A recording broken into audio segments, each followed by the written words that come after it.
Seriously. Seriously. We should be committed. We should be committed. What's going on, guys? Hello, YouTube. What is up? Okay, seriously. So we understand that we both look horrible right now. This is like death warmed over, but we've been traveling all day. We literally walked in the door at 5:35. Had to say hi. I broke a nail. What's that? You broke a nail? I'm sorry. Bringing bags in the house. I'm sorry. Damn it. I'm sorry you had to bring bags in the house. I apologize. We walked in the door at 5:35. Here's the thing. Our plane was supposed to get into Vegas at 3:33. And we were a little bit late boarding, but not that late. And then it was like and then we were sitting there forever. And then they were like, oh, sorry about the delay. Somebody's not feeling well, which I don't know if they're talking about like the pilot or who. So we like taxied a ways, and then they had to get to some spot and like let somebody, which I never saw if they let anyone out or what. They did. Yeah. Like a young guy. Like I thought somebody was having a heart attack. Yeah. So, and I wouldn't have felt bad if it was a guy in a heart attack. I mean, I would have felt bad for him, not for us. But yeah, so somebody wasn't feeling well or something. I think it must have been a passenger. And so we left like an hour later than normal. So then it was like we didn't get our stuff until after 4:45. Anyway, we're here.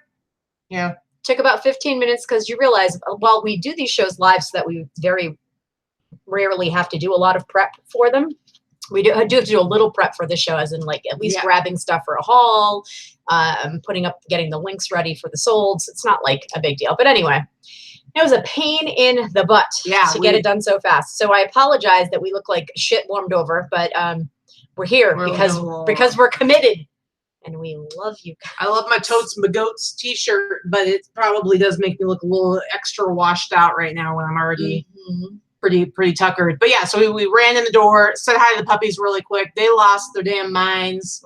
Then we had to go find all of our solds. Of course, we did not do. We went to a couple of thrift stores.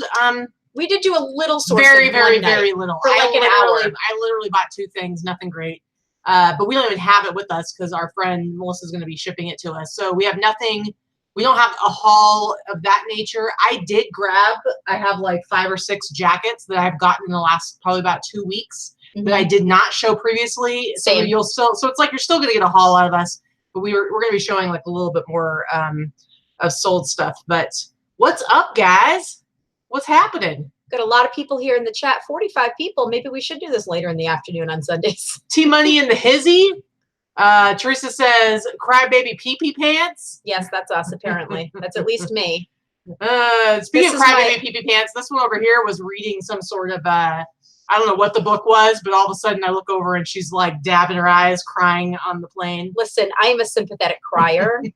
I was like reading a sad story. And it made me cry.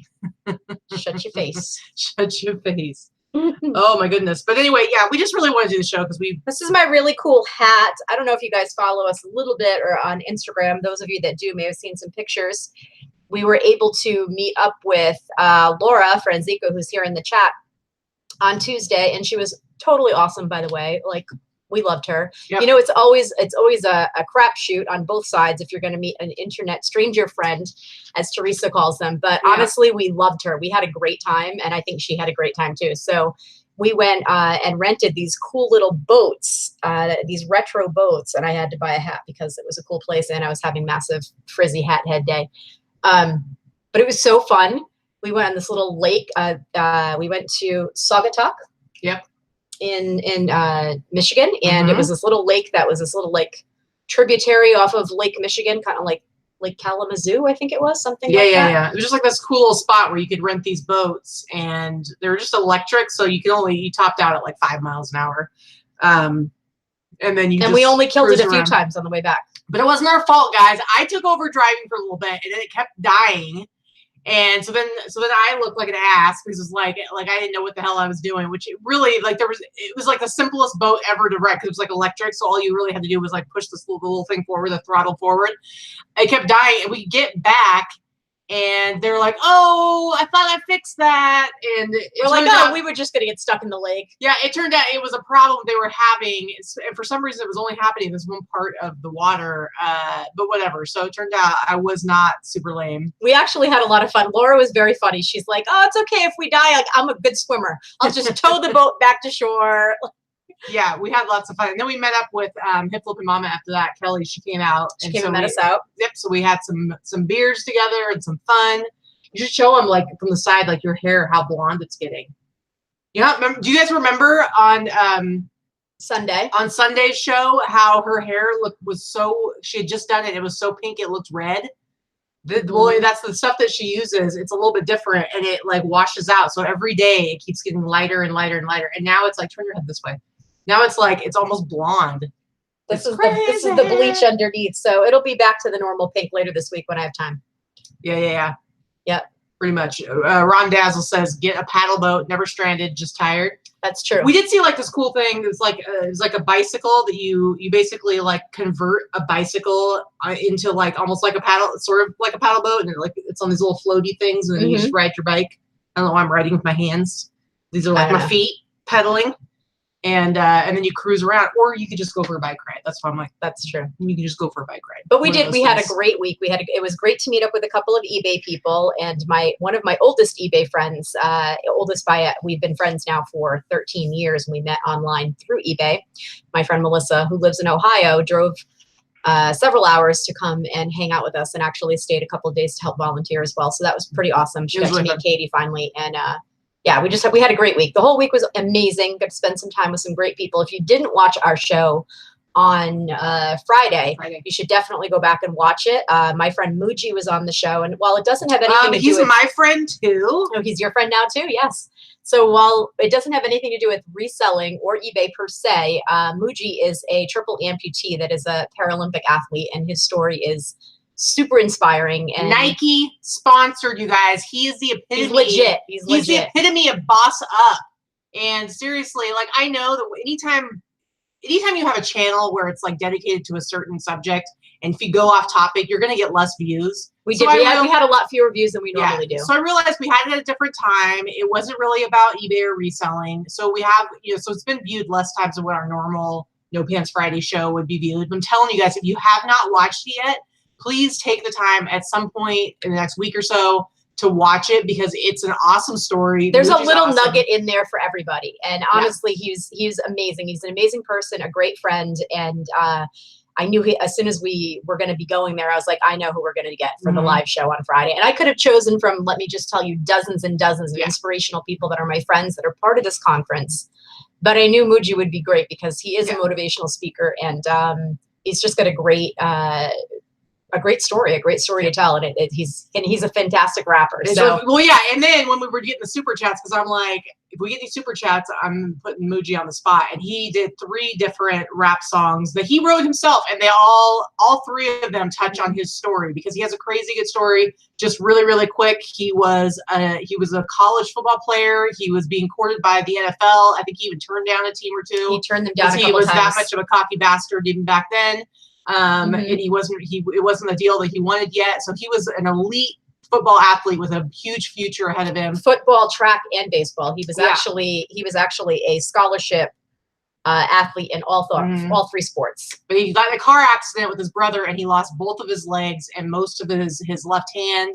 And he had to kind of rethink, his whole identity. But guess what? No matter what, he was an elite athlete. He is an elite athlete, and now he's a Nike sponsored Paralympic sprinter. And he's definitely easy on the eyes. He is. He is a good looking man, and he knows it. Muji's got game. Let me tell you. Yeah. So find him on Instagram though, because he's at Muji Blades on Instagram. So super awesome. And watch the show.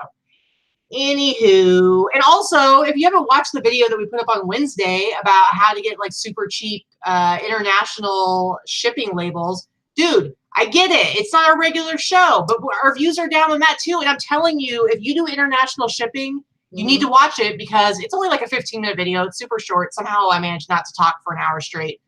But seriously, it'll save you a bunch of money on, it's not selling anything. It's just a new tip that we wanted to tell you guys about, and it's a way to save money. So yeah, it's a new program to save. Watch it to put more money in your pocket. It has nothing to do with us. I promise you. It's not a paid anything. Your labels are going to be cheaper. Yeah. So go back and watch that as well. All right, guys. Yeah, it's the video I put out on Wednesday. So I seriously have the most items I've ever had to ship in one day that I have to get out tomorrow. Mm-hmm. I'm gonna be buried. Yeah. So guys, we've talked about this before. We don't put our stores on vacation. We just extend our handling time. And so when we left on Monday, we had extended our handling time to 5 days, and then every day I don't think you did yours every day, but I did mine every day. I went to 4, 3, 2, and then 1 day's handling. I just did 5, then I went down to 3, then I went down to 1. Yeah. And so that's all we did was extend our handling time. We had a couple people ask us questions about when we were going to ship our stuff, but overall it was fine. I continued to list at least, I think I listed about 2 to 5 new things every day. So I think this is the very first time I've ever been on vacation, because every time I'm like, oh, I'm taking my notebook, I'm going to list stuff every single day, and I do it like 1 day and that's it. Yeah. This is actually I did just 1 day because Dana was here house sitting and dog sitting, and she created some drafts for me. She got about 12 drafts up, and I uploaded 12 drafts while we were gone for the whole week, which was okay, but it wasn't it didn't. But your sales were still good. My sales were great. Yeah. And so every single day I kept on it, and I was able to get about 2 to 5 new items up every single day. So I stuck with my hashtag 2 or 2. I did not. And you know what? This summer, my sales and your sales, we both have had our sales be down. We've been suffering the same stuff everybody else has. But this last month, my sales have really, I've kind of doubled, tripled down on listing and sourcing, all that stuff. And my sales have finally been really coming back up again. And I was really pleasantly, not really surprised, but I was just happy that my week, despite being gone, I think I did really well. Yeah, I mean, I had a $2,000 week, so I was pretty excited. Yeah, and I'm at on eBay, I'm at about $1,600 right now. $1,600 for the last 7 days, and then Etsy, it's like another over 100. So I'm about 1,700. So ideally, I would always be about 2,000. Now that hasn't been the case throughout the summer, but this month actually has been the case. I've been able to stick at about 2,000. So to get to about 1,700 for me, I was really stoked about that. So, but yeah. What's up, guys? Oh, I see Callie's in the house. Yo, yo, yo, Callie. Yo, Callie. Yeah. Okay. So you want to get started? Yeah. So, yeah. So, yeah. So we'll show you some of our highlighted sales. We seriously raced in the door. I had to set up her computer because she uses her laptop, but we had traveled with it. And then she's frantically trying to grab sold. So we kind of threw the show together, but whatever, guys. So I actually included a few more sales than I normally do because I only have a few things to show you as far as a haul video. I didn't have much time to go and grab some stuff. And nothing is from this week, but we have not shown it before. So it's been in the last week or two. Yeah, it's all new stuff. But let's go ahead and show our highlights of our solds. Like I said, she said we got a few more. I'm going to share the screen right now. Here we go. We'll start with you. Okay, so I did show this in a haul video a few weeks ago. Purchased this at a sale that I think I filled an entire shopping cart full of stuff and paid $70 or something ridiculous. Isabella Fiore. Is that how you say it? Yeah, sure. You sound more like the Swedish chef than an Italian. Anyway, I think I paid about $3 for this when I break down everything I purchased that day. And it's a beautiful, high quality handbag, but it was definitely in used condition. As the listing clearly shows, but it did sell. I took an offer. It was a little bit less than this. I did sell it for $85, and I paid $3. Nice, not too shabby. It's just a brand, Isabella Fiore. It's a brand to keep an eye out for. Not all of the handbags are going to be as high end, but she does have I don't know if it's a certain collection or certain line where it's really heavy, thick, overly ornate leather handbags such as this, with grommets and studs and things like that. And those seem to sell the best. And you can tell its quality when you touch it, even if you can't tell who made it. It's really heavy, nice leather. Yeah. And just real quick, you can see right here what it looks like when you extend your handling time.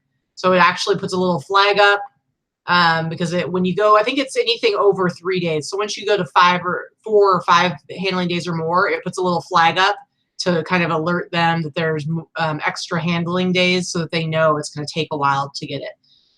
Yeah. And I have, somebody asked, what did you sell? I don't know. How many did you sell? I have 44 items to ship tomorrow. And I'm awaiting payment on like 6 items. So, that's a lot for me, you know, and my average sales price is, you know, a little bit higher than some people. A lot of people tend to sell in that $15 to $17 range, and I try to be double that. So it's a lot of stuff. I mean, it was a good week. Between the two of us, if we combined our 2 stores, we were trying to figure it out the other day, we do around 15,000 a month, I guess, if we combined the 2 stores. 15. Well, I mean, for the last 31 days, we're at 1,500 between, or not 1,500, sorry, 15,000 between the 2 of us. And that does go up. And so this last 31 days is probably more typical of what our sales are now. The summer, they were definitely way down. Like I'm up like 50% over last month. Like that's how bad my summer sales I'm up about 22%. So mine were really bad, but they did start to pick up last month, and they're picking up even more. So I know a lot of people talk about numbers. We're real honest about our numbers. You know, we each do some, you know, we're both hoping to hit 6 figures individually. This year with our gross sales. So, you know, that would be $200,000 if we worked the way a lot of couples do and had just one sale, one store. We have 2 stores. We operate our businesses independently. If we double down and put our stuff together, I'm not so sure that we would do any differently number wise, but I figure if we're going to be honest about our numbers, let's at least put numbers out together for what we both do. Yeah. But yeah, I'm way up over last month, but I've been down over last year. And so I literally today, I'm up 1% over last year this time. So I'm hoping that that's a sign that like you know, that a lot of like the troubles that were going on over the summer are kind of over, or, you know, things are moving forward. And now I'm going to be able to start bringing my numbers up over last year. I'm on par. It was a little frustrating to be down. I was down for most of the summer. I'm up over last year a very little bit. I had hoped to hit my sales, you know, put it full disclosure, my sales are last year were around 85,000. I was hoping to hit 100,000 this year. I may still do that because we're heading into 4th quarter. It's tough to tell what's going to happen over the next few months. I may still hit that. I might not. We're so close to each other because last year I was about 85,000 as well for the whole year. All right, now, Susie's tired of looking at this purse. We're going move on. Quit your yapping and move on, she's saying. All right, we'll talk more about sales after we're done with this. Okay, so my first one that I'm going to show you guys here is yet another instance where somebody made an offer and they offered $25. I came back with 36. They declined, and literally 5 minutes later, somebody paid the full sale price of $40.79. So I said, thank you, kind sir, for elevating my item in the search, because somebody else, it must have popped up at the top of the list for somebody else because they went ahead and paid full price for it. So yeah, again, just another reminder to stop worrying about lowball offers. Any offer is going to help you in your search for other people. So I did talk about this in one of our haul videos as well. So this one, estimated 7 to 11 business days. I believe this sold Monday before we'd even actually officially gotten to where we were going. Yeah. I paid $1 for this. You showed this in the haul, what, 3 weeks ago maybe? Yeah. Yep. It's been listed for less than 3 weeks. A little more than 2 weeks because you can see it had kicked into the sale. So that's awesome. It sold, and they paid $23 shipping to go. It's going to another country. I'm not sure where. I can't remember, but it's going to another country. And you took an offer, didn't you? I did take an offer. This one sold for 90. Yeah. I was pretty I mean, I could have held out and gotten more, but I will say, if you take a look at the sales for these, there were a few, and there were quite a few listed at less than what I took an offer on. So I was trying to hold out 4th quarter and think I probably would have gotten over 100, but again, I paid $1. All right, a lot of people are saying they would have left the Eddie Bauer behind. Okay, this is a vintage Eddie Bauer. This is the old school tag. This is the yellow tag. Seattle, USA. And it's in really nice condition. It's like gorgeous. It's a nice heather gray, which is really popular, like vintage kind of 90s. Come on, guys. Don't leave this behind. Don't leave it behind. I really didn't even have it listed. I mean, it's not like Reebok or Nike or Hilfiger. I mean, I only paid like $5 for it, but it's still. I get it. It's not, you know. This stuff still sells, and obviously streetwear. Somebody made an offer on it, and 5 minutes later, somebody else bought it. So this kind of stuff, it will sell, and I sold it for $40. So don't leave that stuff behind. Now, would I sell Eddie Bauer sweatshirt that's like a current one? No, I probably wouldn't. But no. I will buy it if it's vintage. Vintage Eddie sweaters sell and jackets and stuff like that. So yeah, I like it. All right. What up, one heck of a thrifter? I see that you're late. It's all right. It's allowed. We'll be rambling on for another hour, I'm sure. So you didn't miss much. All right. So this I actually showed recently in a haul. It was when, I think this was when we were with Teresa. So it was just before Open started, right? It was when we went. Was it during? I don't remember when it was exactly. Anyway, so we went to Ross because we needed to wait a little bit before going somewhere else. I don't remember what you suggested we go into Ross. I think I paid $25 for it, if I remember correctly. It was in a previous haul video. I think this might have been in the video. Oh, this is when we went to Ross when I bought all those shoes, all those Katy Perry shoes. Yes. I haven't sold any of yet. Yes. And I grabbed this jacket, and I think I paid about $25 for it. I can't be positive. I'd have to go back and look at that haul video, but I sold it for $85. And so I think you did pay about 25 or 29, something like that. Yeah. At the very most, it would have been 30, but I really think I paid like 25 for it. I'm pretty sure. But anyway, sold it for $85. Ron Dazzle Girl asked, how do you tell it is vintage? You just have to learn to get to know labels, hun. It's all about learning the labels and knowing what a label looks like. It is made in the USA, although a lot of Eddie Bauer still is made in the USA. This was made in China. Yes, this was made in China. Oh, it is made in China. Sorry. Yeah, I saw Seattle, USA. This is the old. And there's stuff in the 90s that was made in China, so that doesn't necessarily, that's not a clue that's not vintage. There is a lot of 90s stuff that was made in China, but this is the old logo that like stopped. That's just something you're going to know over time. Now, I will say really quick, I have vintage in the title for this, but it is not vintage. But I will show you on the tag, that's literally what this item is called, which is why I have vintage in the title. So that actually is not a vintage jacket. Yeah, and Susie, I just bought it like 2 months ago. She's like, you can return merchandise up to 12 months for a store credit. I'm not a quick flip looking for the fast nickel. I prefer the slow dime, and I know my stuff's going to sell, so I'm not worried about returning something because it didn't sell right away. It'll sell. Dev Smith wants to know when they stopped using the Woolrich mark. I have no idea. Or the Woolmark label. I don't know. They started it. I know they started in the 60s, but here's your next one. Okay, so I picked these up at a garage sale. I remember you showing these too. I showed these as well. They're new, right? Yep, they're new old stock, and they're from the 90s. And Fred, what are they? Fred Perry. And I remember somebody saying that this is a tennis player or something like that, and that's true. It's also a designer. But I paid $4 for these at a garage sale, even with the yellowing from the glue that that is, yellowed over time. It does. It happens to a lot. It's just full disclosure, good photos and everything. And they sold for that price, $69.97. I paid $3. They've been listed about a month or so. I don't even think they were up a month. I think only a few weeks because I remember it wasn't very long ago.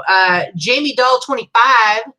That's a really nice comment. They usually watch quietly unless there are only a couple people watching, but apparently we're cool. I love all the resellers on YouTube. I definitely learned the most from you guys. Thanks. Awesome. Very, very cool. Justin Pacman, are there any good sites for vintage tag research besides Vintage Guild? And none that I have found yet. A lot of it just comes from learning.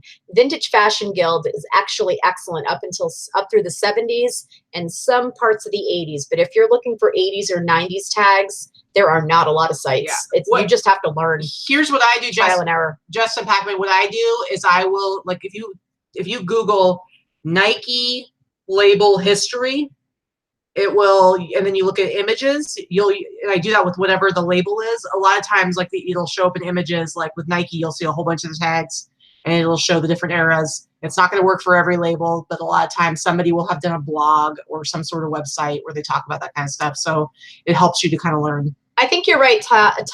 Pinterest is a lot of things to find, but unfortunately, Pinterest links are often dead. I think you're going to chase yourself into a rabbit hole trying to research using Pinterest as a research tool. A lot of the links are dead, and you'll find photos, but you may not find the information you need about whether something is vintage for tags. So it's up to you how much time and energy you want to put into trying to learn. Yeah. You know, you're absolutely right, Todd. You're going to find quite a few things on Pinterest, but it's kind of hard to use that as a research tool. Yeah. Just my opinion on it. You know, I personally don't like to spend a bazillion years researching stuff. You know, it's more time I can spend listing. DJ wants to add international sales to my shop, but let's get to that question after, because otherwise we're going to be talking a whole bunch with like the screen. Okay. Without us on the screen. Yeah, sure. It's going to get old, but we'll get to that. We'll definitely get to that question, DJ, when we get off of this. I don't know if you guys remember this or not, but I shared this in a haul a few weeks ago, maybe a month ago. It looks like it's just a plain gray sweatshirt, but I bought it because there were a couple of things that clued me into the possibility that it might be something special. Now you look at the tag by itself, definitely not vintage. If you know your Nike tags at all, this is not a vintage tag. However, and a couple things I noticed, plus it's got the .com, which, you know, it could be late 90s, but whatever. It's definitely not vintage. But it says made in Japan. What's one thing that's interesting about it? It had like this little tag down here with Japanese characters. It had this NSW stitched in the side there. It had this weird zip pocket only on one side, and I'm like, this is really curious. Like, I didn't understand. I wasn't really sure what it was, but it looked different. So I bought it. Reverse weave somewhere on one side too, or no? Nope. Okay. So it's just a gray sweatshirt, but I could tell it was something different, and so I went ahead and bought it. And the great thing about Nike is that not only on its shoes, but also on any of its like newer stuff, more modern stuff, it has that those numbers. So it's got the 6 digits.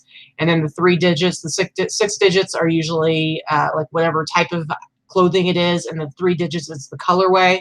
So you can usually do research by plugging these numbers into Google. And I was able to figure out that it was like this.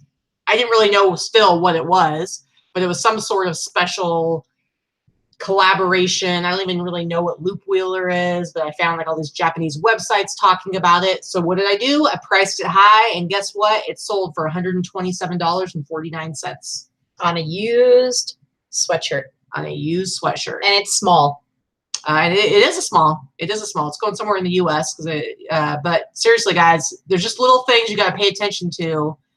When you are sourcing, you're not always going to necessarily know what something is, but if you start to learn like the clues that can stand out, you can hit big. Yep. Here's your big one for the week. Yes, this is my super exciting one. If you follow me on Instagram, you probably already know about this. So it's not that this sold for a huge amount of money. I actually took an offer on these for $50, but there's a reason. There's a reason why. So I paid $1 at a garage sale. But if anybody has ever watched the show American Pickers, this actually sold to Danielle Colby, who is the female star of American Pickers. She is also a burlesque dancer, and she designs burlesque clothing. I'm a huge fan of hers because I just think she's super cool, and she's covered in tats, and I love pinup and vintage and burlesque, and I've been following her for a long time, actually, on social media. And I had an offer come through that was Danielle Colby Designs. And I went, nah, I can't be the only person with that name, right? So before I accepted the offer, I took a quick look and Googled the name, the username. And what do you know? It was her. So I took the $50 offer. I was super excited because I've totally had a fangirl moment. You can ask Katie. I was like, I squealed, totally squealed. Sent her a message, tried not to sound like a total weirdo after she paid for them. I sent her a message and said, tried to sound like, hey, now that I have your address, I'm not going to stalk you, I promise. But I sent her a message and said that I'm actually a really big fan. I'm super excited. I hope to see whatever costume she turns this into and blah, blah, blah. And she messaged me back and she's like, hey, thanks so much. I love him. Can't wait to put him in a costume. And what's your Insta handle? I'm like, oh my God, she's going to follow me on Instagram. What's your Insta handle, yo? I was so excited. Anyway, so I had a fangirl moment. I've sold to famous people before. I've sold to prop houses, movies, things like that. I've been selling a long time. If you sell vintage or original stuff, you're bound to sell something to somebody famous at some point. But this was the first one that had me totally freak. Yeah, for sure. So yeah, I paid $1. I sold them for $50. It's just a pair of vintage panties. That's still a great ROI. But I was super excited that was going to somebody that I very much admire. You're not going to haggle with her. Come on. No. I was afraid to counteroffer because I'm like, I didn't want to lose the sale. So. Right. So you didn't miss the show. We're still here. Yeah, Laura said in vintage land, made in Japan is almost always a must buy. Yeah, and the sweatshirt that I got, while it's not vintage, no companies manufacture stuff in Japan to save money, which is why, you might make something in China or Bangladesh or Vietnam. It's because you can get it manufactured more cheaply. So if it's made in Japan, it's going to be probably something that's a little bit more quality or couture or maybe limited quantities or something like that. Okay, so I think I showed this off sometime within the last month. This is actually a jersey that you found, and I looked at you real sad, and you gave it to me to sell it. And I have to say, when I listed this and I was looking at comps, if I remember right, none of them were really going for a crazy amount. But this one had slightly different, it's not vintage, but it was made in the US. It has slightly different artwork on it, but whatever. I still priced it high like I always do. And I sold it for full price, $47.99. So don't be afraid to price yourself a little higher, guys. It's okay. You're welcome. You can do it. Thank you very much. Next one for you. This is something I picked up, I think when Lorna was here. I'm pretty sure when Lorna was here. Paid $7 for this. The box is pretty beat up, but what is in the box is new. It's new old stock, and it's actually not vintage, but it's darn close to vintage. I want to say it was like 99 or 2000, something like that. So I paid $7. What does it say? 2004. Okay. Yeah. Not vintage, but 14, 15 years old. And I sold it I paid $7. And sold it for the number you see right there, $76.96. And most of those sell somewhere in the $20 or $30 range, again, because it was new in package and it had some older Blues Clues and Dora stuff on it. I knew it was going to. Oh, I only paid $4 for it. It was half off. More than remembered. Yeah. So $77 out of $4. I'm happy with that. Yeah. Crazy.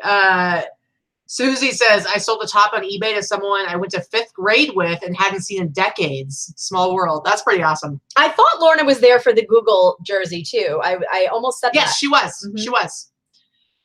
Okay, so these Jordans, these are shoes that I bought. If you guys remember when we did a haul, we had gone to garage sales and I bought like 6 pairs of shoes, I think, and I did some negotiating with the woman, and I think I ended up paying either $30 or $35 per pair. You paid like 200 and something bucks for it. It ended up being about $30, $35 for each pair of shoes, and some of them were only ones that were going to sell for about $60, but there were a couple pairs that were going to sell for a lot more, and this is one of them. I sold these for $127.49. They paid full sale price for them. Whoop, whoop. They're just Jordans, and just again what I was saying about the number that you can look up to see which shoes are which.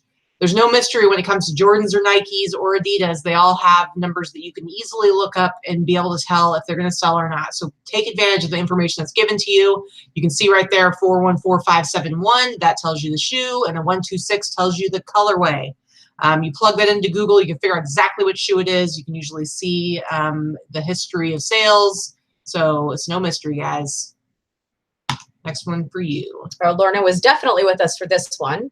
And I did talk about this. This was actually not priced, and we went to a Goodwill. And usually when you go to Goodwill, they're not going to give you something if it doesn't have a price on it.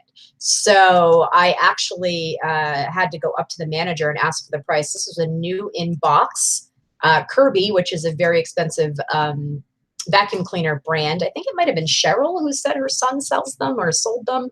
I could be wrong. But somebody that watches us said that their son or son-in-law used to sell Kirby vacuum cleaners. In any case, I paid $10 for this, knowing I was going to sell it for around $100. It's been listed for just about 2 weeks. Sold exactly for $100. Nice. It's just new in box. It's just an accessory part. That's pretty awesome. So don't overlook housewares. Don't overlook things like that. They sell really well. Yeah. Susie, yes, Jordan is part of Nike. So they use the same kind of number system. Tom says, I always pass on Jordans because I don't know them. Again, look up those numbers. You don't have to know them.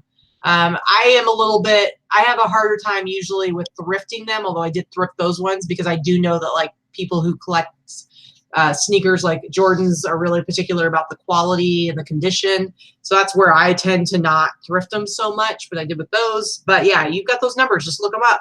You can see what they sell for. You can see if they don't sell at all. Yeah, good. Veranda File's good. She said, I just found some Kirby shampoo parts for free. Only took it because of you. Hey, free. If it's free, it's for me, right?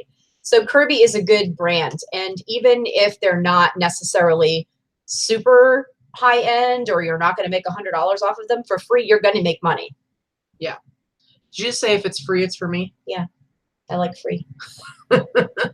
One heck of a thrifter. NC, I've been full-time on Poshmark for 1.5 years, and I keep wanting to do eBay, but I'm afraid it didn't work 3 times. Not sure I'm doing it wrong, but you ladies have me thinking again. Yeah, you can always give it another try. Okay, Etsy. I got some Etsy solds for this week, guys. Gap does sell. Vintage Gap does sell. So I sold this Gap denim trucker jacket. It's a 90s made in the USA. It's just a basic jean jacket. Sold it for $47.99. It's actually going, I think it's going to like Sweden or something.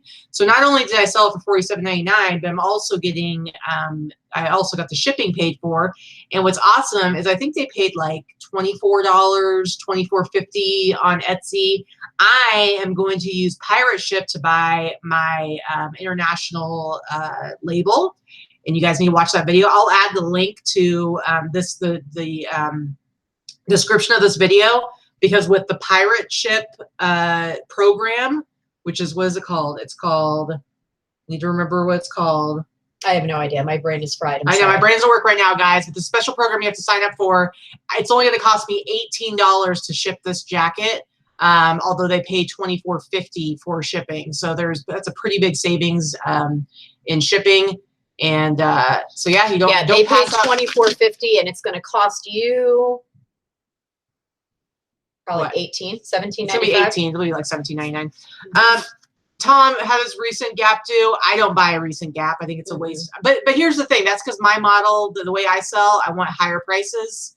No, recent Gap, I mean, unless you're doing high volume, I don't really see the point. So personally, I'm not into it. Same. I buy recent Gap very rarely. Maybe if I can get something for $1 on Buck Sale Day, and if it's something halfway decent. But for the most part, no. Nah. Frenchie, the Real Stitch. We'll talk about that in a minute. Let's finish this up. Sorry. Ooh, my goodness. No. I just don't. Bossy. Because we're going to go back and talk about sales Bossy more, much. But I want to get off of the screen share. So we'll get back to that. So Robert Graham is one of those brands that I mentioned before, has kind of jumped the shark a little bit. It just means that it's not quite as popular as it used to be. It does not command the highest sales price. But I picked up 6 Robert Graham shirts a couple of weeks ago, and one of them was new with tags. And then this is like not even one of those fantastic, crazy colors. I just thought it was a nice color. Susie Beach, not now, Frenchie. Not now, Frenchie. I'm sorry. It wasn't Frenchie. She yelled at me, not Frenchie.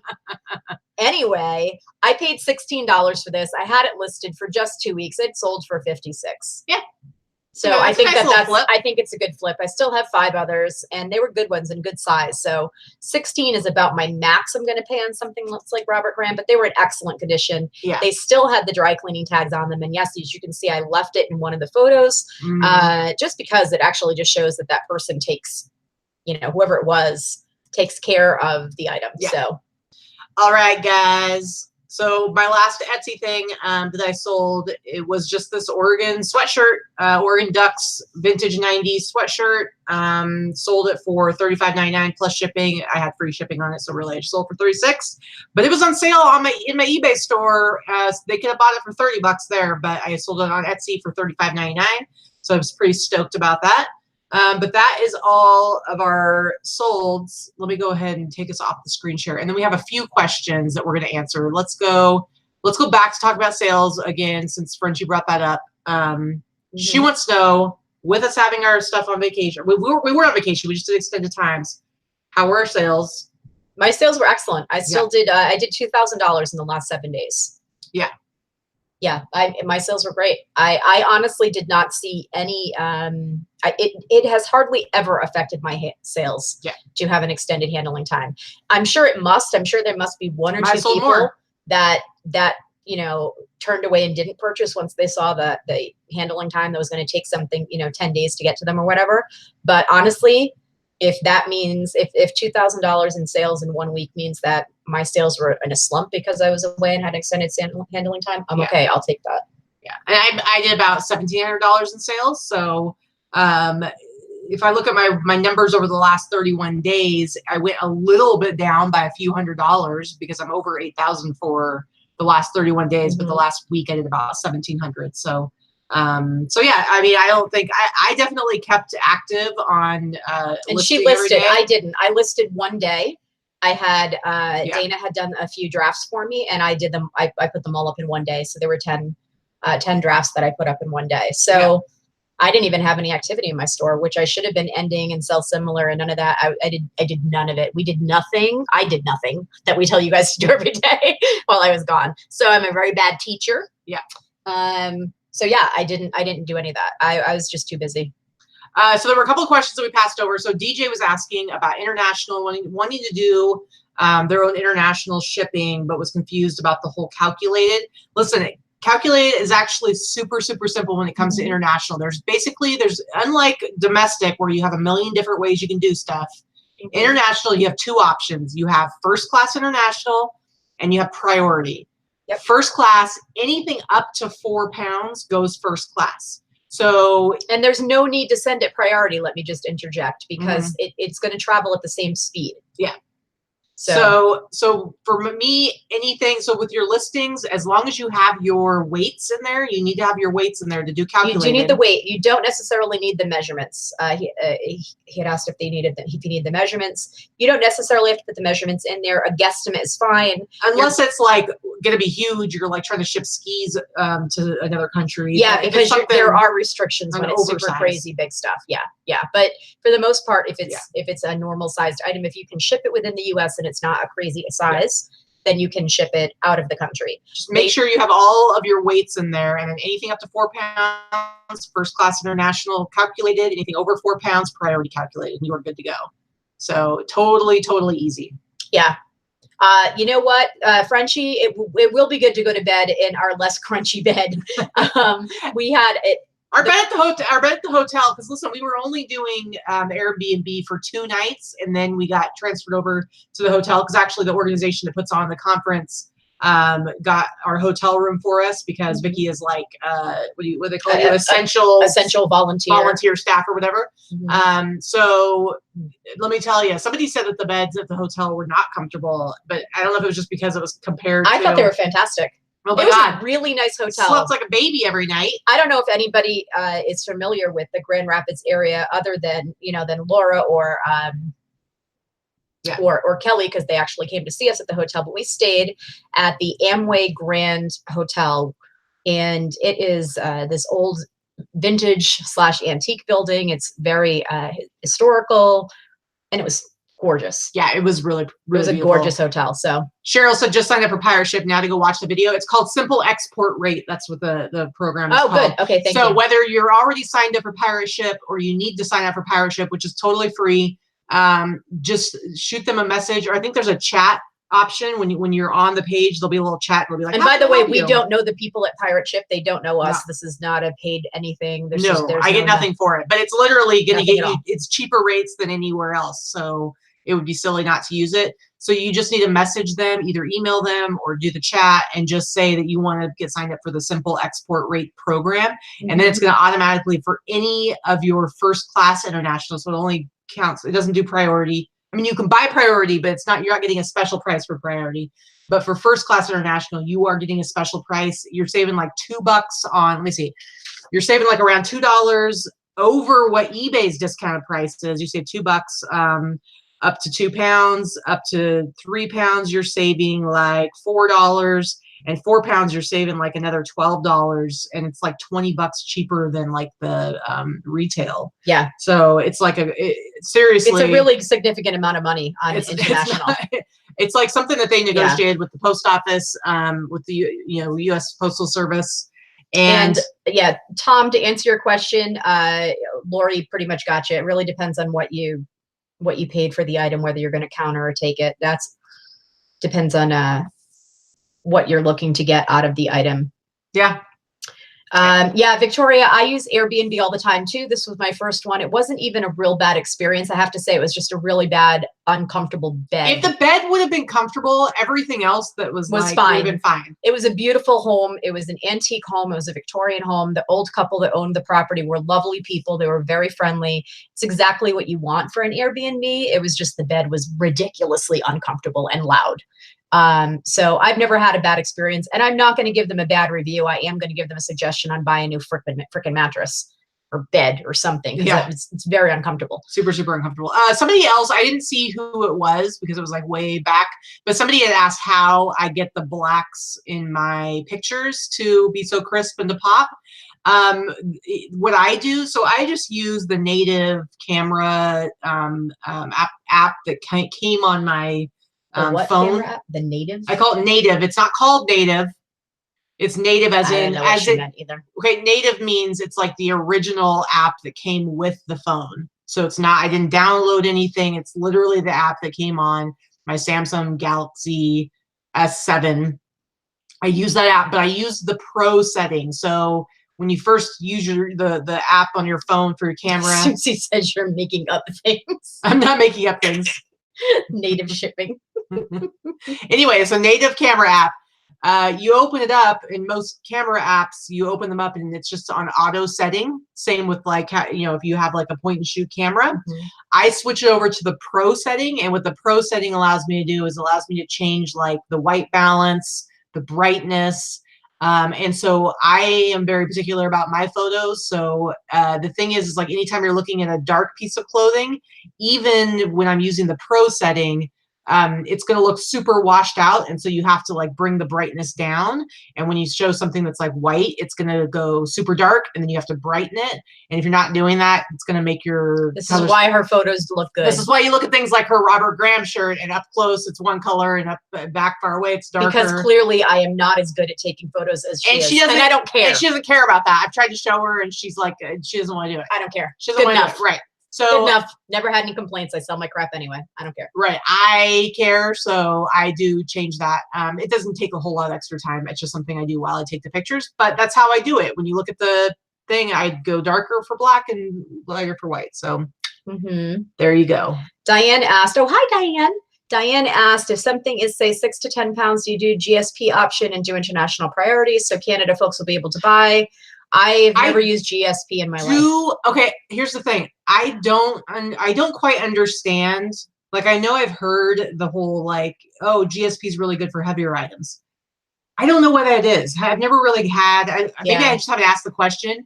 I have never gotten the explanation for it. GSP came out long after I started selling on eBay, so I've never bothered to learn it because I've been doing international since you had to handwrite your international forms in triplicate and walk them up to the counter. But why would it be better to send it through? I just don't get it. I'll just send it priority. Anything over 4 pounds, I don't care if it's 8 pounds or 10 pounds.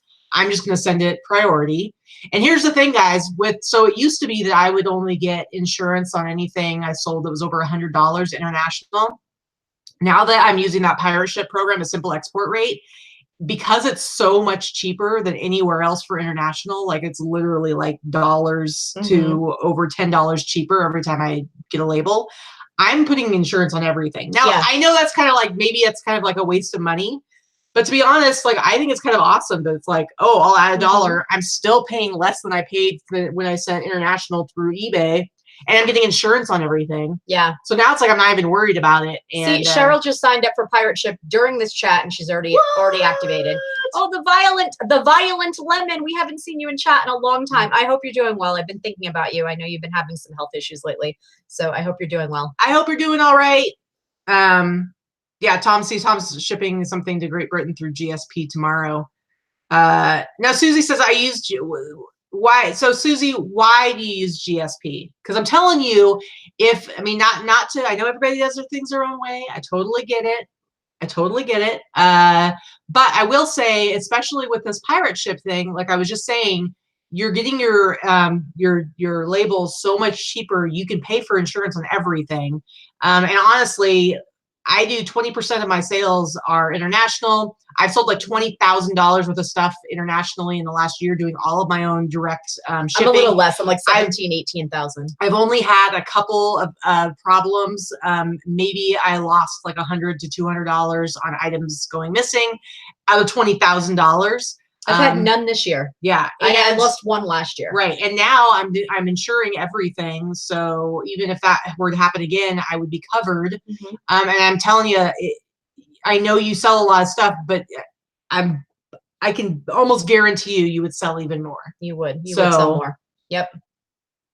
And with signing up for Pirate Ship and knowing that the shipping is going to be a little bit less, it really helps me when I'm taking into consideration what type of offers I may accept on a best offer. So, Violet Lemon, send a message. You already have Pirate Ship. Send them a message and ask them to please activate. She said I have an actual pirate ship. I need to ship with Pirate Ship. I read too fast. Anyway, yes, you need to ship with Pirate Ship. You for sure do. And Susie, I get that it's super easy peasy, but I'm telling you, it's pretty much as easy to do it yourself. No, you do not have to wait in line at the post office. They pick up in the same way that you can do it right online. It's just it's set up right through eBay shipping or Pirate Ship. It's no different than anything else you're already doing. You're just checking off different boxes, saving yourself, making yourself more money, and saving your customer money. Because let me tell you, if you do free shipping domestic and you are using GSP, you are doing free shipping international. Everywhere. Yeah. When you are offering free shipping domestic, most people do not do free shipping international because the customer is paying regardless. Why wouldn't you want to get that money? Yeah. You're not taking it off the top of your sales price. You're going to make more money. Yep. Oh, and see, and Lorna, I've been after Lorna forever about GSP, and she's finally switching over to Rome because she is very stubborn. But seriously, Lorna, I hope that you have gotten your Pirate Ship into place, because seriously, saving you some money. All right, so moving on from the shipping thing. Again, we're not trying to tell you how to run your business. I just think if nothing else, you should try on a few items, maybe try it on a certain category of items. Try it and see what happens, and see how you end up, see how month over month, or maybe take a 6-month trial period. Yeah. Get to know how to do it and see how your bottom line increases. Yeah. I think it's important to try it. Yeah, for sure. It's my whole philosophy that I always preach is remove all obstacles. And so anything that's going to get me a few more sales. The thing is, because I'm doing 10 different things that could add just a little bit more to my bottom line, it all adds up. And then hopefully at the end of the year, I'm making bank, Exactly. Lori, we were in Grand Rapids. I don't know if you're familiar with Grand Rapids, but we were in the Heritage District. That was where our Airbnb was. It's right outside of downtown. It's all the historical homes. All the houses have plaques on them. So it was a really nice house. It was beautiful, actually. So anyway, you want to talk about some haul stuff? Oh yeah, I guess we could probably do some haul stuff now.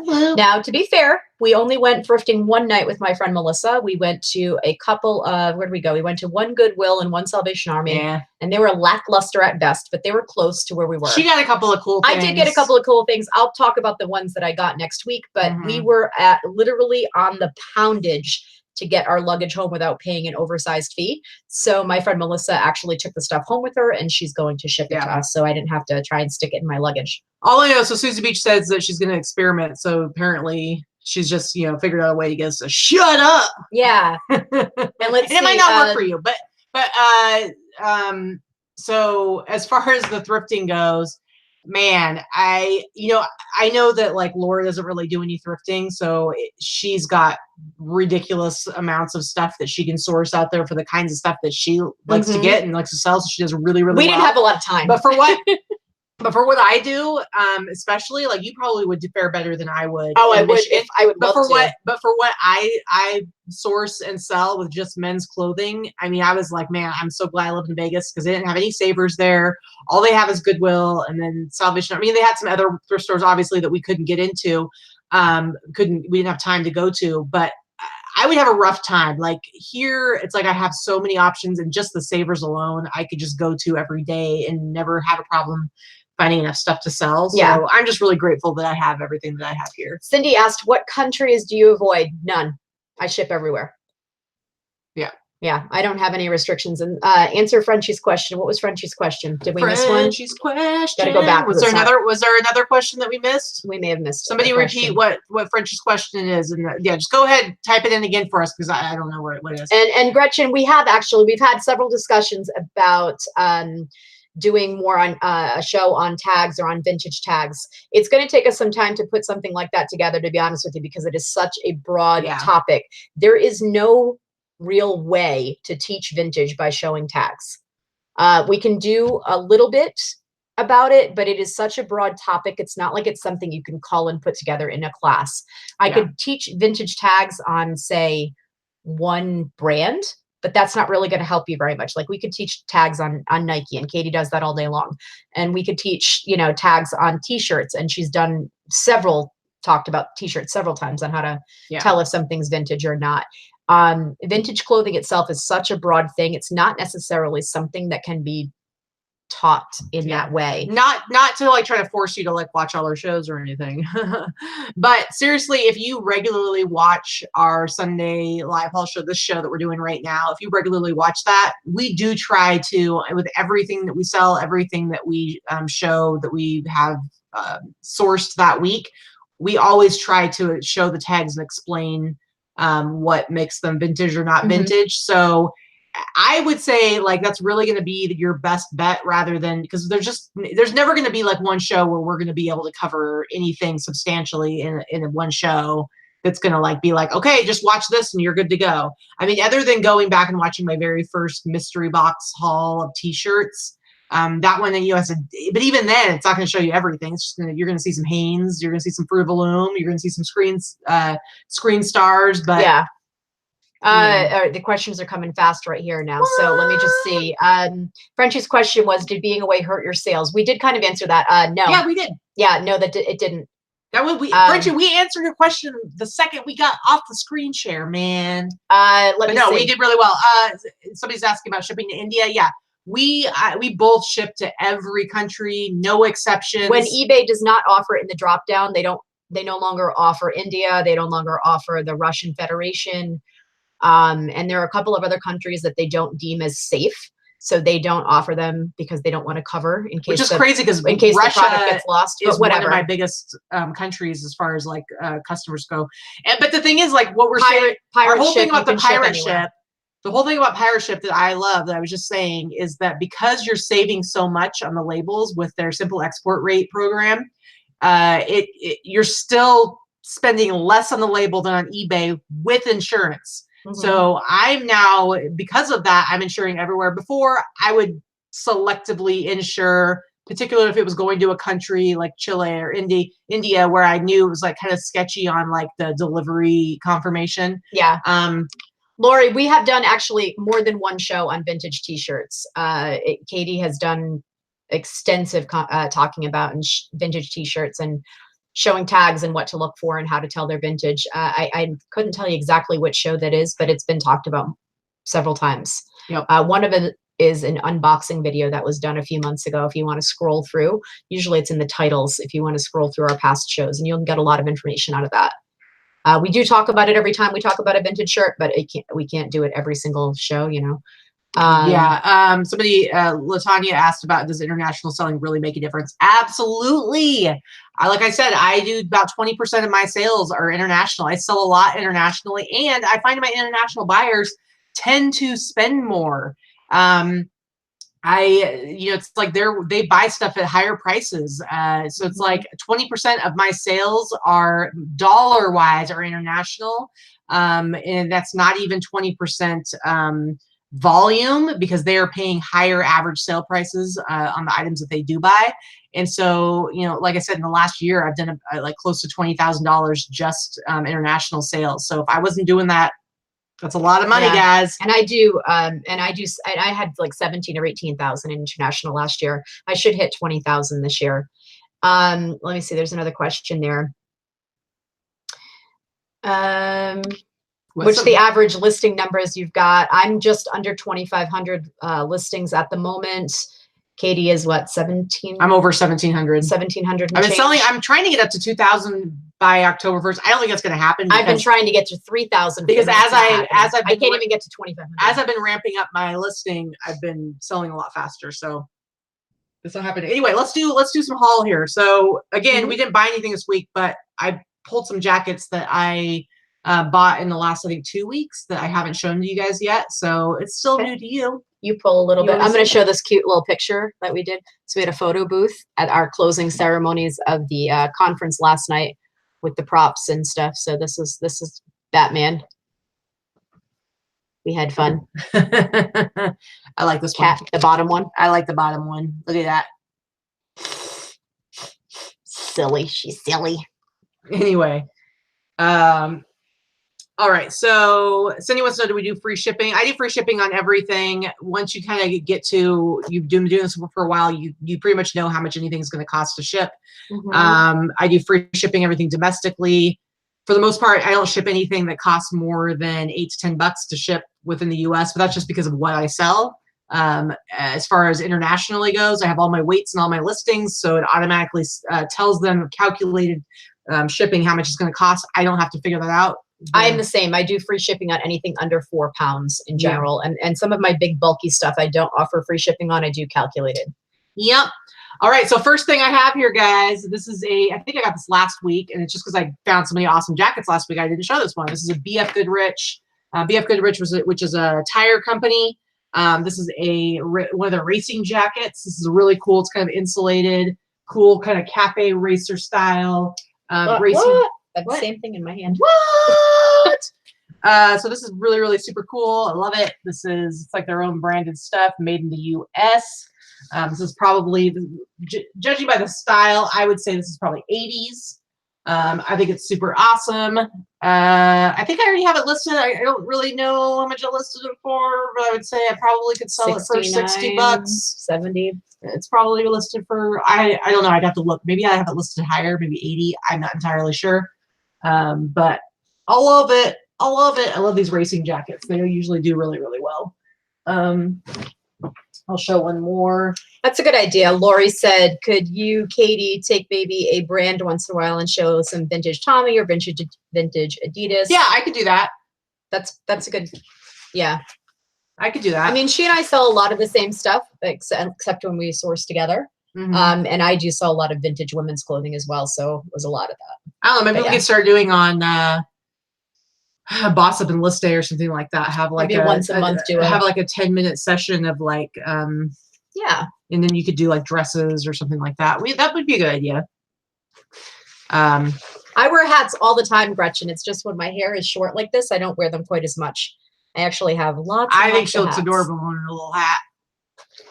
I like them when my hair's really cute.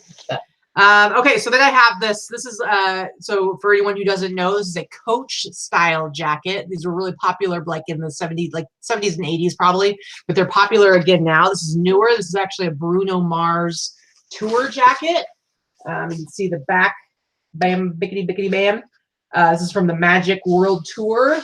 And what I mean by the Coach jacket, it's like kind of like this windbreaker jacket. See how it's got the straight bottom? It just goes straight down and it buttons down. Oh yeah, this is the Bruno Mars. Yeah, this is a Bruno Mars jacket. But can you kind of see what style jacket it is? Are you feeling what I'm laying down here? Picking up what you're putting down? This is called a Coach jacket, but it's also like a windbreaker. But this is a Bruno Mars one. I think I listed this kind of high because there weren't any other ones up right now. And I think it's probably I think that's probably a tour jacket. I think it's probably like a staff. It might be. I doubt they sold that on the tour. Yeah, I don't know. Maybe they sell a lot of stuff, but who knows? But I think it's pretty cool. If somebody's a Rolex, it is kind of like a Rolex. Kind of like the Rolex thing. Not right? exact, but it's close. Yeah, but I thought this was pretty cool. Really cool finds. Which I might as well show the other one I have. I have another one that I found. I think I might have found it in the same place too. It might have come from the same person. But this is another, again, Coach. It's called a Coach jacket. It's kind of like, you know, what your football coach would be out on the field yelling at you from the sidelines wearing one of these back in the 80s. 50 sprints. Yeah. This is also not vintage, but it's like a retro style. And it's actually SoCal Fishing Addicts. And from what I could tell by looking this up, this is just like a group of dudes in Southern California who like to fish. I've seen them on some YouTube stuff, so I think they're probably like kind of like how we have YouTube channels talking about eBay, only they're talking about fishing and stuff. But it's SoCal Fishing Addicts. So it's a pretty cool like fishing thing. But again, Coach style jacket. So I thought that was really cool. You want to go ahead? Yeah, Gretchen has a quick question. Is there a website or group that shows what old tags look like for women's clothes, like new Maeve tag versus older one? Well, Maeve hasn't been around long enough to be a vintage company. It's just a division. It's a brand that sells, you know, it's an Anthropologie brand, or a brand that sells at Anthropologie. So you're not going to find anything specifically like that. There is a website we mentioned earlier, or someone else had mentioned earlier, called the Vintage Fashion Guild, but that's going to be real vintage. Like we're talking up through the 70s and maybe early 80s on a couple of brands. And it's not going to be, it's not all extensive. It's really for looking at tags from the 20s, 30s, 40s, 50s, 60s.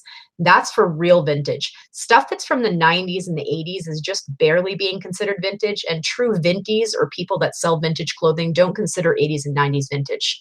That's something relatively new, and that's more of an Etsy seller or eBay sellers, or the younger generation are considering them vintage. It is technically vintage, but true people that sell true vintage don't really consider that those eras vintage. I started sourcing and selling men's clothing in 2016, and I knew absolutely nothing. So it's just something that, you watching stuff like our shows where we do show this, you're not going to learn it all at once. But I learned a lot of it I would use that website quite a bit. I would use, I think I mentioned earlier, if you just Google whatever brand it is, and then like we'll say Adidas, and then you say label history. Yes. A lot of stuff you will find, and then you look at images, and a lot of times you'll get a lot of information that way. It's not always going to work, but that's one way to start picking up that information, and you are going to learn it over time. With t-shirts, the great thing about t-shirts is that if you're always looking at them, a lot of times you'll find stuff that's date specific, like it'll be like something or other invitational 1992, and that, so that t-shirt kit was made and came out in 1992, and then you're gonna be able to see that tag. So that's one of the ways where over time I've kind of picked up like, oh, this could be from this era. This could be from this era. You're just going to learn that over time. Like I said, 2016, I knew nothing, and now I know quite a bit, but it just takes time. A lot of vintage clothing, here's the thing, a lot of vintage clothing, the companies don't exist anymore. The type of vintage that I buy, most of it is stuff that is a brand that went out of business in the 60s or the 70s, or they only existed for 5 years, and it's not even a name that necessarily someone is going to recognize. A lot of vintage you're going to just learn, or you're not. I mean, it may not be something you're into. You learn to recognize based on style, based on fabrics, based on stitching, and you learn to recognize the shape or the style of a shirt or a dress or a pair of pants, and you can pin it to an era. There's all little clues. And you know what? Even with everything that we know, we're wrong sometimes, because there's certain things that aren't always consistent. Right. There's always a variation. There's companies that like want to make things look old school, and they'll like go deep into it and have like a tag that looks old. And like, it's hard to get, it's really, that's why it's so hard to quantify and teach vintage. I mean, there's a whole subset. If you go into 80s clothing, there is a whole section of 80s clothing, like 80s does 50s. Yeah. So there was a time when in the 80s were a lot of dressmakers and people that were making dresses and pantsuits and jackets and coats were making things in the style of the 50s, but they're still vintage because they were 80s, but they're not as old as the 50s. Yeah. And the only way you're going to know that is by knowing the nuances of the brands and the fabrics. Takes time. It just takes time. It's not something that can be, it's not something you can memorize. Like I could give you a list of these are your Bolo name brands to look for. It's not the same type of thing. But I will say, like watching our show, I mean, not to toot our own horns here, but I do think that we bring a lot of knowledge when it comes to this kind of stuff. And I think that when we do our hauls and we show our solds, I do think we try to tell you why something is vintage. And there's other people that do it as well, but I think that we do a pretty decent job over a wide variety of brands of giving you guys information about tags and stuff like that. So going back and watching old shows of ours and continuing to watch the show and asking questions, I'm always down to, listen, you can contact me either through my email, which is down below, or hit me up on Facebook Messenger or on Instagram. Same. Either one of us. Here. Send us pictures of tags of a dress. Obviously, any women's stuff you're going to want to send to Vicky because I'm going to have no clue. But you can send me like pictures of t-shirts, tags, anything. And we will always answer. I will answer you. So just, I mean, if I don't see it right away, that's, you know, maybe if you're like in the store, you're like, I don't know if I should buy this right now. I may not see your message for a few hours or a day. So I might not get back to you fast enough. But I'm always down to answer those questions. And if I don't know, I'll tell you I don't know. And if I do know, I'll tell you. So yeah, same here. Yep. Sorry. You got something? Go ahead. I do. I did bring some stuff. Okay. I said go ahead. So kind of like your jacket that you showed. I did pick this up 2 weeks ago. This is a little vintage members only. Ooh, it's now good. It's the good one. So members only still exists. They still make tags. It's still the same vintage style, but the more desirable and the ones that show you exactly that it's vintage are the ones that have this tag on it that has a rainbow. The newer ones still have the lines, but it's black and gray. No, the black and gray ones are also, they're not as old, but the newest ones don't have the lines. I know. I didn't finish my sentence yet. So they've been traveling all day, guys. They went from the rainbow tags to the same type of tag that turned the rainbow colors are just like gray and black. Excuse my horrific nails. I need a manicure like in the worst way. And then the newest ones don't even have that. And then the other thing to tell you if it's new or old is it's almost like Lacoste sizing. So it's going to have the European sizing, like 5, 6, as opposed to like small, medium, or large. But this is just a vintage cafe racer style jacket. That's what they call this, with the collar that has the 2 snaps. And this was actually women's, right? This is women's. It's got a slightly padded shoulder and it buttons in the way that a woman's will. Yeah. So it's not going to command as much money as a men's would, but I think I paid $3 for it. I'm still going to sell it for $40 or $50. It's also boring beige, but whatever. They still sell. Also with men's, the sizing will Funky in the house. Daryl, funky in the house. What up? The sizing will also be a number, but it'll be like 40 or 42 or 44 or whatever. And usually it's going to be like made in Korea or sometimes Taiwan. Those two are like kind of the 80s. But that rainbow tag for sure is going to be good.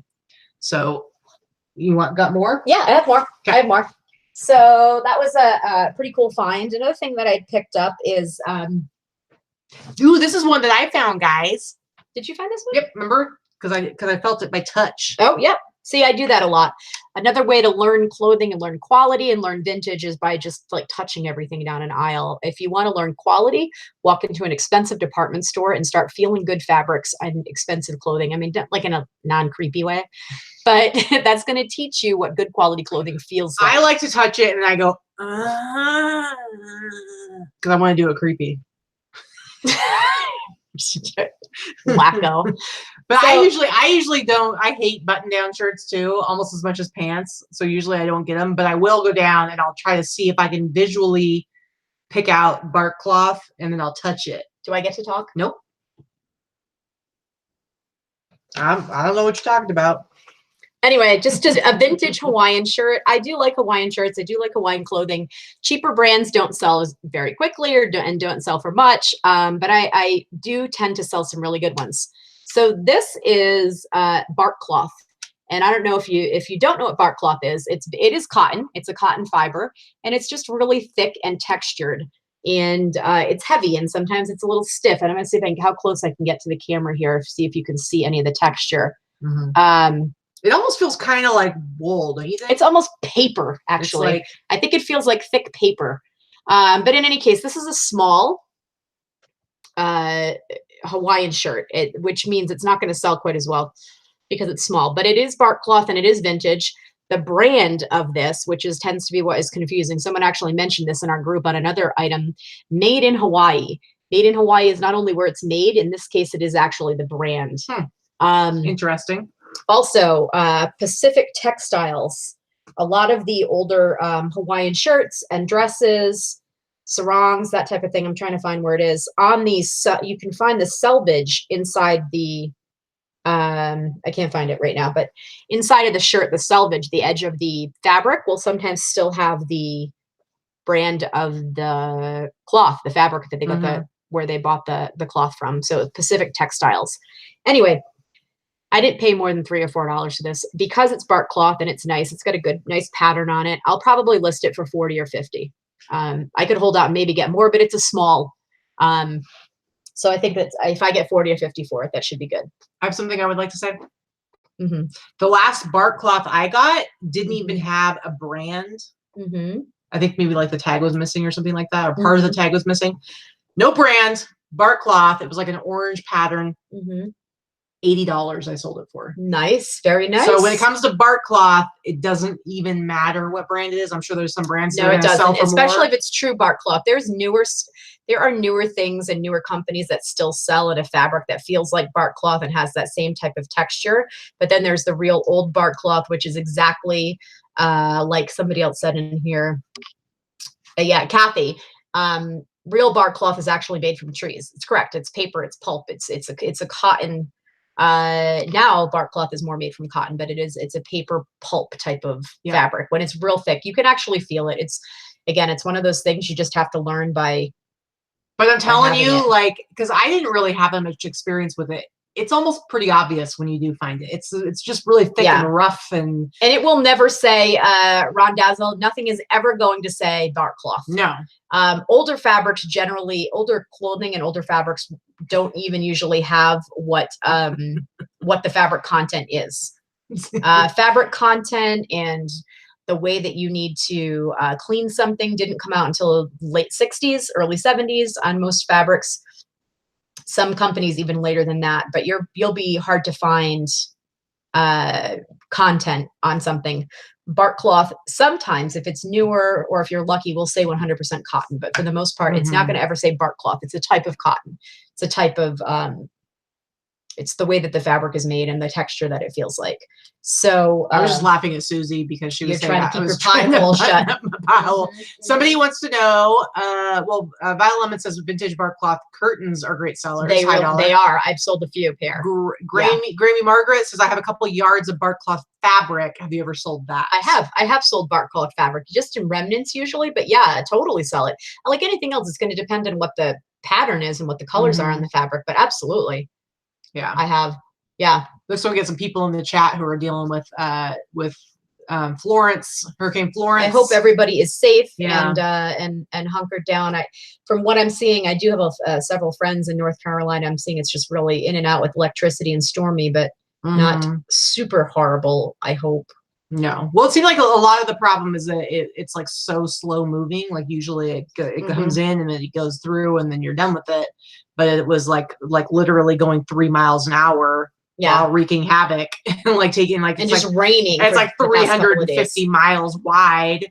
And like, so it's, I am glad that it is actually not quite as bad in most areas as everyone was anticipating. Yeah. We had several people that didn't make it to our conference because they were from the North Carolina area. We actually had 35 to 40 attendees that didn't even bother to try to get out of the area. Well, and there were a lot of them because of the type of conference it is. A lot of the people that come to it are first responders, a lot of firemen, a lot of so there were a lot of mandatory them who didn't come because they knew they were going to potentially be needed. Yeah, they had to be able to respond. They had the mandatory work, but we also have a lot of attendees that are disabled and they just didn't want to deal with the extra hassle of trying to get in and out of the airport and possibly getting flights canceled and delayed, and travel is difficult enough when you're disabled. Yeah. So Deb says they're on 70 hours of rain. Yeah, that's awful. That's a lot. God, I'm sorry. Yeah. I've got a couple more things to go, but I'm just going to talk about this one right here, and then you can go. So this is something I picked up last week as well. This is the tag. So it's Karasin or Caressin or carrot, whatever. I don't know how you want to pronounce it, but it's just a small-ish type of sweatshirt. I paid $4 for this. What has made this sweatshirt or this type of brand expensive? They are expensive retail, but what it made it expensive is this is the brand that Melania Trump was wearing that had that stupid comment on the back of the jacket when she was getting on the plane that caused that big controversy. Yeah. So the brand itself was it like, I don't care. I don't remember what it was. I don't remember what it was, but it was this big controversy because it was pretty insensitive comment in light of what was happening at the time in our country. Who knows? Whether it was you know, intentional or not. Anyway, the controversy was brand. That's the brand. And the controversy was because of what she was wearing. So this brand has been a little bit elevated in the press. I paid $3 or $4 for it. I think I have it listed for 50 or 60. It hasn't sold yet, but I've only had it listed for a couple weeks. Like I said, I don't even think I have it listed yet, actually. I purchased it within the last week or so. Yeah. All right. My steps. Yeah. Okay. So I have a vintage satin bomber jacket here. Let me get this hanger off of it real quick. I always pick these up, particularly if they have like a cool logo on them or something like that. Hey, Tom, the polo just sold with his counter offer. What? Congrats. Cha-ching. Anyway, satin bomber jacket. And this one I thought was super cool. When I bought it, okay, so I only bought it because, well, I would have bought it no matter what, but I didn't know anything about it, but I thought it looked cool. So it was a 307th bombardment group. So I figured, you know, it was some sort of military thing, but I didn't really know any more than that. I paid like maybe $5 for it. When I went and looked it up though, it is a particular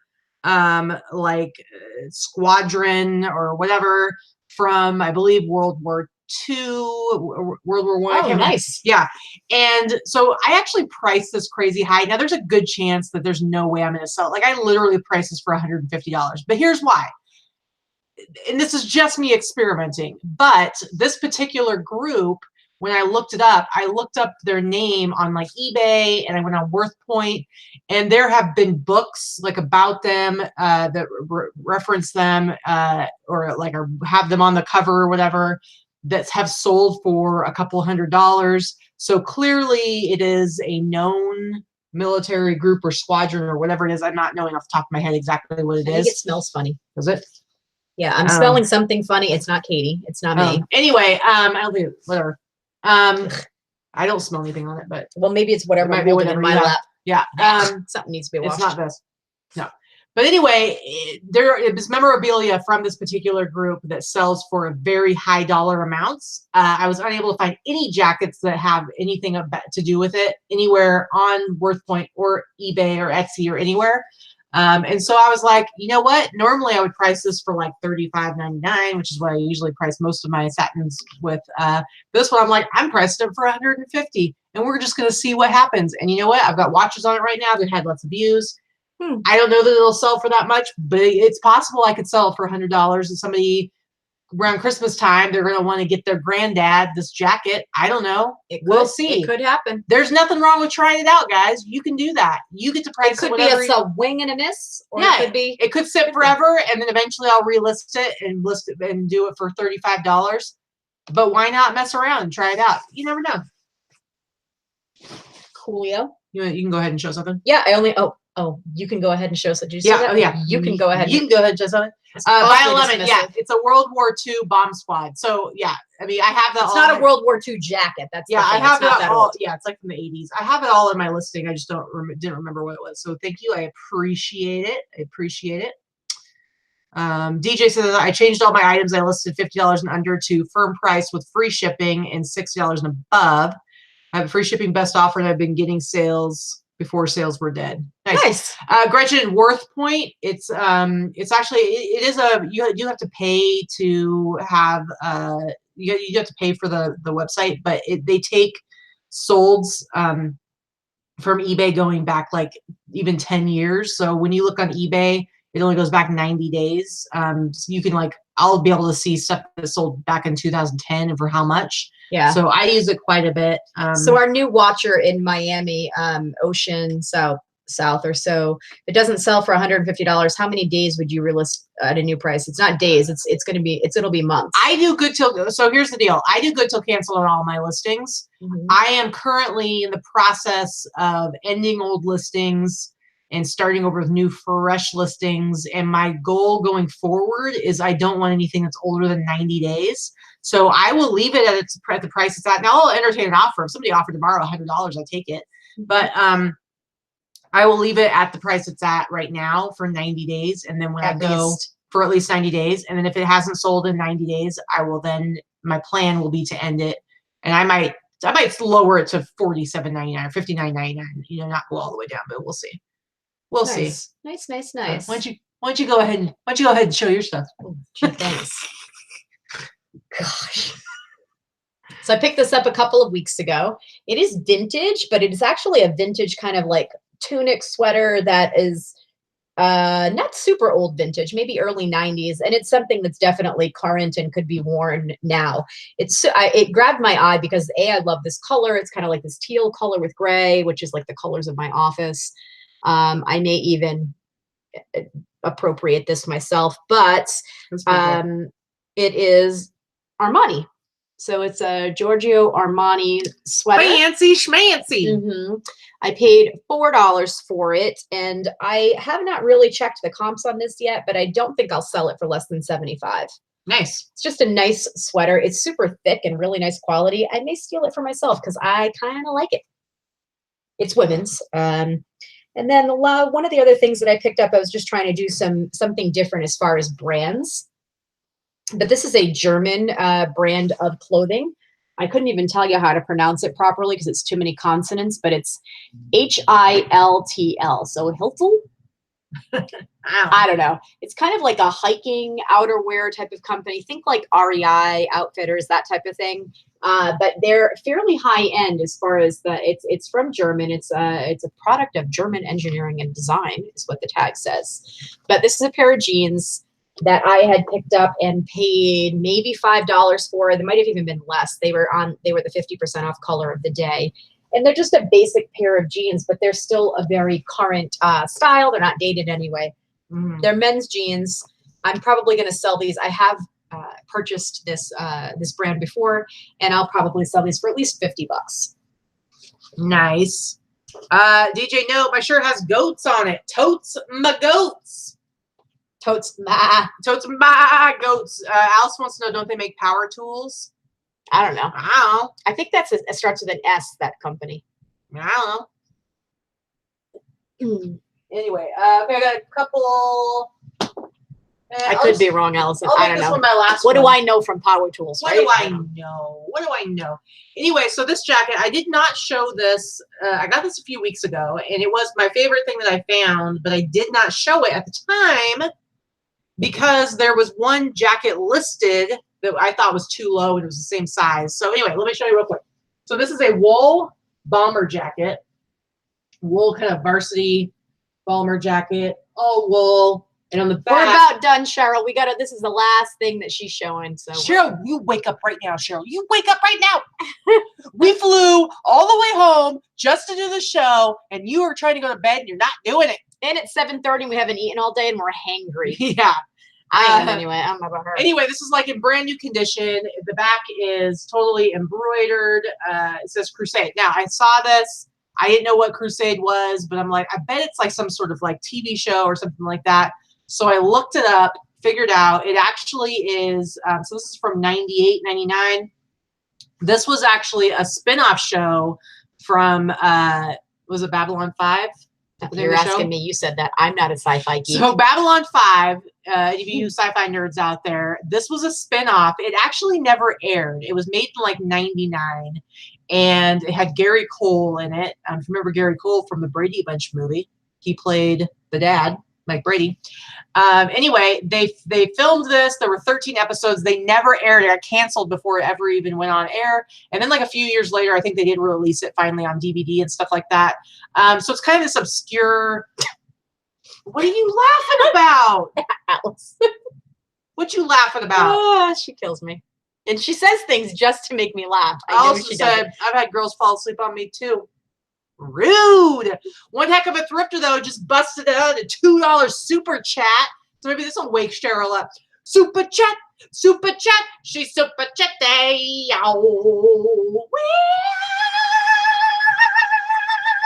Really? Is that like wailing on the guitar? Anyway. Shut your mouth. Quit looking at what Allison has to say, okay, Allison? Sorry, I'm punchy, so it's funnier. So I looked it up. There was one of these listed, and it was listed for only quit reading it. Quit it. Not looking. Quit it right now. It was listed. It was on It was on an auction, and it was buy it now $50, and I think the first bid was $34. Nobody had bid on it yet, so I was actually waiting for that auction to end, and I was going to buy it myself because, for one thing, they didn't have Babylon 5 in the keywords at all. It was actually this person who sells stuff, like their husband works because they had sold some other cool like movie and television set stuff because their husband like works in the.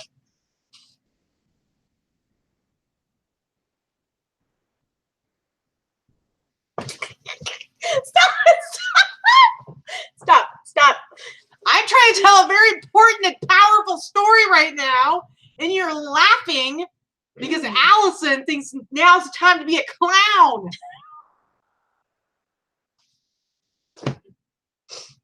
Anyway, I was going to potentially buy it myself. I ended up missing in the auction. They sold for $50. It has sold in the past for like $130. Now I have the only one in town. So you're going to sell it for $150. So I have it listed for $200, guys. I have it listed for $200. Why are you yelling? They have speakers. Oh my goodness. Anyway, I have it listed for $200. We'll see if it sells. I think I have like 4 or 5 watchers on it already. Because you have the correct keywords. Right, I have the correct keywords, guys. Listen, sci-fi nerds are serious nerds. They're serious about their nerdiness. Do not undersell your sci-fi shiz. All right? I'm going to sell this. We've been babbling for an hour and a half, talking about Babylon.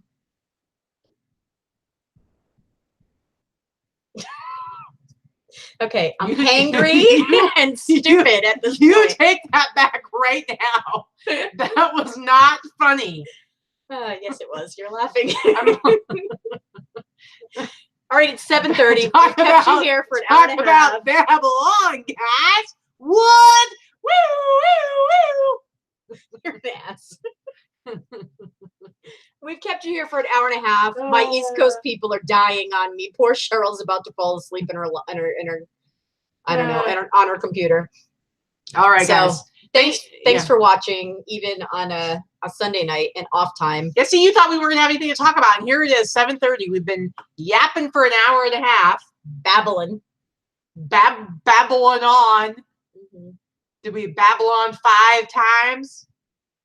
Rewatch and you'll see I talked more tonight. I probably did, Cheryl. Yeah, it's true. It's true. Anyway, thanks, guys. We'll be back to all of our regular times, regular programming, all that stuff. But please go back and watch this last No Pants Friday. It's a really, really good show. And please make sure you go back and watch the Wednesday video about shipping, about pirate ship, doing your international shipping. We're trying to save you money. Like, quit throwing money away, guys. Friday's show was fantastic. Quit it. You know what? Yeah. Somebody had mentioned that it was inspirational show. It has nothing to do with us as far as the inspiration. What I want to talk about is real quick. There are so many of us that sell online for various reasons. A lot of people do it because of disabilities, social anxiety, depression issues, physical disabilities, emotional disabilities. All I know is that show on Friday with our friend Muji can speak to anybody that's had to overcome any type of obstacle in life. And if it doesn't light a fire under your butt, I don't know what will. He's pretty great. So, yep. So with that said, get out of here, guys. I guess you can go to sleep or you can boss up. Night. Gonna go babble on. Gonna go babble on. I'm gonna eat. Remember when you told that joke and it was like not funny?